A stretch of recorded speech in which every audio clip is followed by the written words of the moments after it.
Hello বন্ধুরা, welcome to my mini blog. অনেক দিন বাদে আবার চলে এসেছি একটা ব্লগ নিয়ে। কোথায় গিয়েছিলাম? আমরা গিয়েছিলাম বারুইপুরের বেবি হাগ আউটলেটে। বেবি হাগ মানেই বুঝতে পারছো, সব কিছু বেবিদের জিনিস। সানভির জন্য একটা জুতো কিনতে গিয়েছিলাম।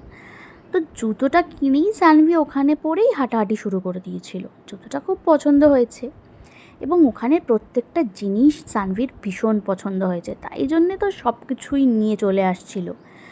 আমি বরাবর বেবি হাগে গিয়েই সানভির সব জিনিসপত্র কেনাকাটা করি।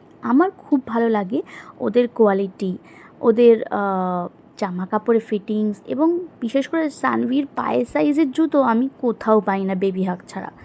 তো শীত গ্রীষ্ম বর্ষা আমার বেবি হাগই বর্ষা। তারপরে সানভি গেল এই সফট টয়েস কর্নারটাতে। ওখানে সবথেকে পছন্দ হয়েছিল এই ছোট্ট কিউট বাঁদরটা। ওর খুব পছন্দের একটা সফট টয়েস হচ্ছে এই বাঁদর। বাবা জামা কাপড় দেখলেও ওর জামা কাপড়ের দিকে অতটা মন নেই। ও আবার ঘুরে ফিরে চলে এসছে সেই বাঁদরটার কাছে। যদিও আমরা খুব একটা পাত্তা দিইনি। তারপর ওখান থেকে তো ওকে টেনে আনাই যাচ্ছিল না, কিছু তো একটা তুলে আনবেই। যাই হোক, অনেক কষ্টে ওকে নিয়ে আসা গেছে।